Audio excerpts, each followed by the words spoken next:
planning to find your career within autism families. Okay, so here's some definitions we're going to be working with. So empathy, meaning the ability to sense other people's emotions, coupled with the ability to imagine what someone might be thinking or feeling. So we often can see people or ourselves put empathy and sympathy as switching them. So empathy is more getting into someone else's shoes, where sympathy is I see you and I feel bad for you. And so we want to come from a place of empathy, because even though we don't know what this family is going through, we can understand from a bigger scope and an outside perspective that we have a lot of things going on. And we're really trying to simultaneously work with denial and bargaining parts of grief. When you get those littles that are just going through diagnosis, there's a lot of like, well, maybe they will talk, or maybe they're, it's just now. And if we get them and do this, then this will happen, because there's a lot of communication about that. Well, when did he talk? Well, once he started speech therapy, how did this happen?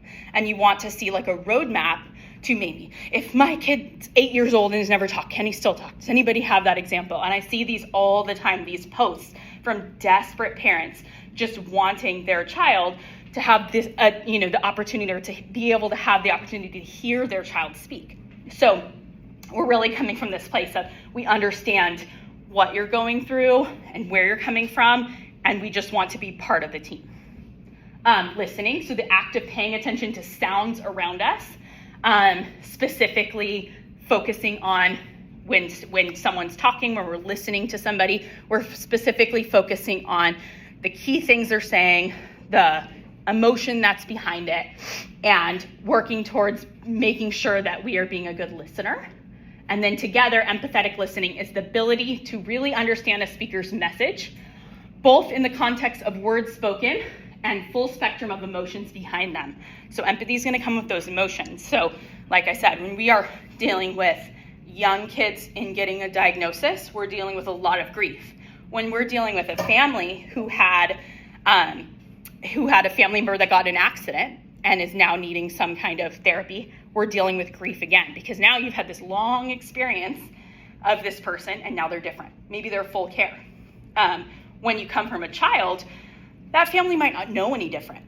I might not know that the possibility that my child could be different, but when it's your brother and he's 25, I just heard a story where one of our friends, her brother got in a water skiing accident, swallowed too much water, and also had a heart condition, and now is full care.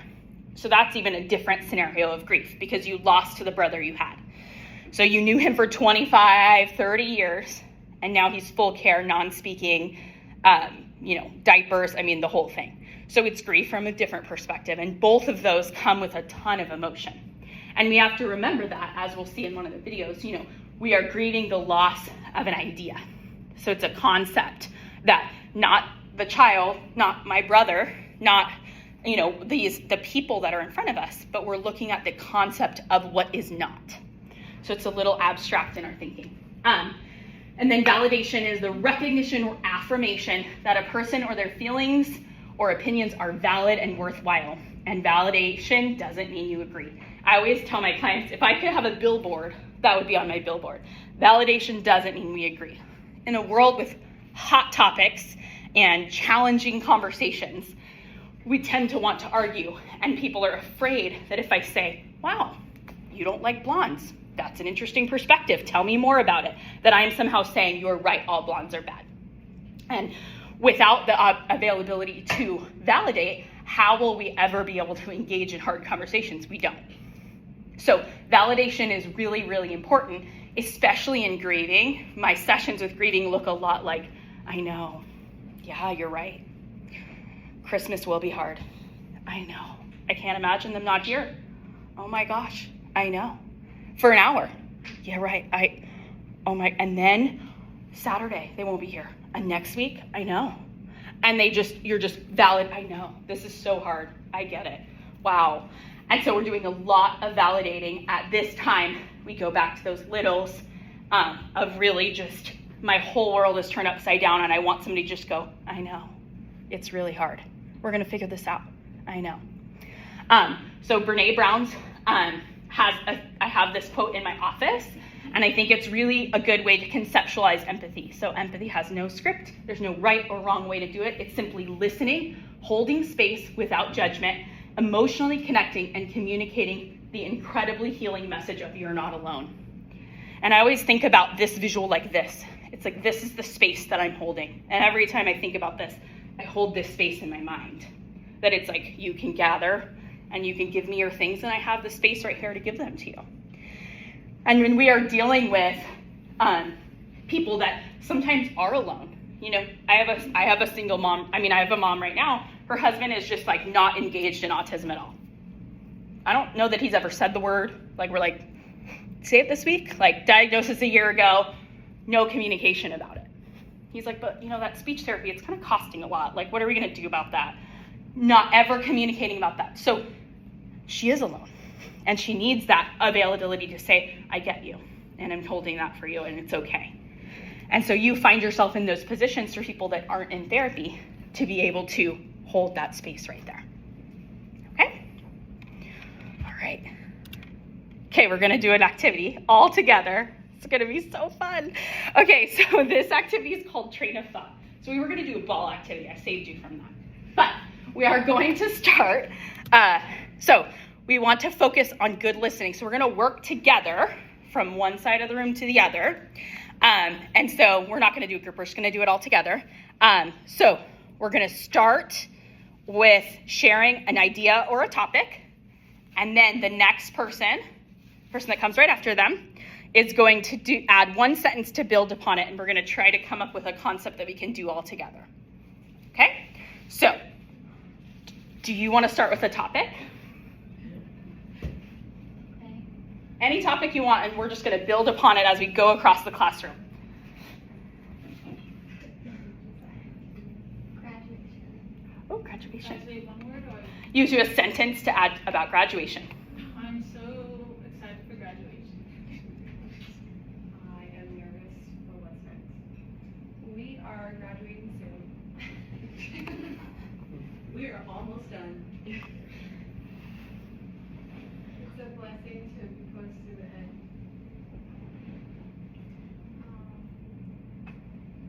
Thinking about how we have a wedding ceremony. I'm ready for the next step.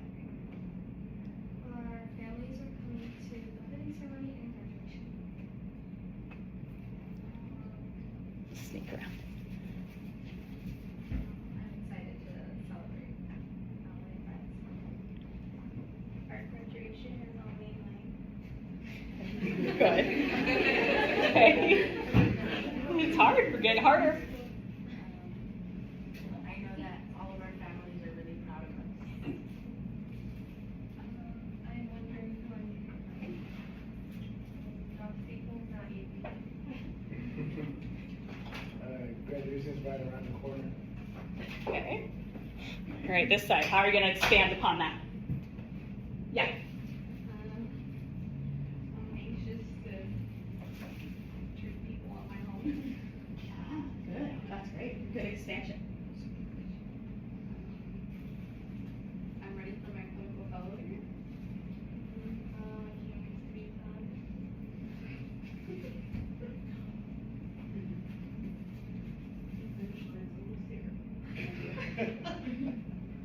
I'm worried I won't get a job. I can't wait to I can't wait to start getting paid. Fair. Good one. Honest. I'm excited but also scared for the future.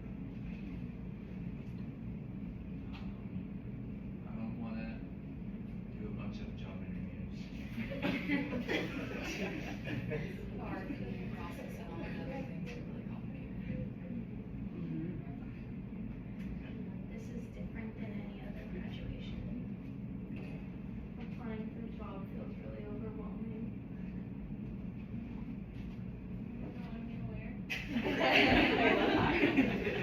Okay. Good job, you guys. That was great. All right. So how hard was that to continue the train of thought when you guys was it hard? What else? When you were over here and they were talking, was it like, oh no, what am I going to say? What about you guys? Did that feel hard? Keep listening, keep I thinking. feel like I heard better ones after I said that. It's a good one. You're listening. Good. Anyone else? So when we are working together, we're listening to what other people are saying, and you could see that at least to the person right before you, we were trying to say something a little bit different while keep expanding.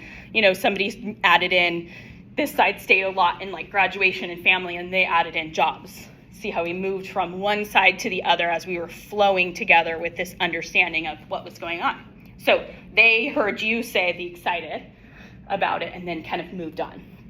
So we really working together to listen to and to expand upon what these things are. And we're going to be doing, you know, as we work in groups and as we work with families, listening to and picking up on and being like, remember when you said you didn't know what you were going to wear? I have a great idea. They're having a sale at, you know, and then we can expand upon it. We can help each other in groups and when we're working on things. So really focusing on, you know, the fears people talked about. So one thing was we didn't comment on emotions. So I heard, what are some emotions you heard people talk about? Excitement. What else? Anxious. So when we are talking about on this side of like, oh my gosh, I'm so excited for graduation and what's going to happen and our family is and I'm having a party and I'm doing things. And this side is like, and then comes the job interviews. And then we have to find a job. Who am I going to work with? What clients am I going to have? I'm going to be on my own. You saw there was a big contrast and the difference of what was going on. So when we're having this conversation, it's very different emotionally than this conversation. And we have to pick up on that all in one go, all in one chance. We have to hear what they're doing, pick up on the emotion, figure out our response quickly. And that's what we're practicing, is expanding upon how do we do that in different settings with people we don't know. Because this conversation happens, these type of conversations happen when you first meet them. Hi, I'm Katie. I have a 10-year-old with autism. Here's what we're working on. I'm already giving you what's happening for me, what's emotionally going on for us, where he's at, what I'm looking for, and I'm asking you to pick all of that up quickly and make it happen.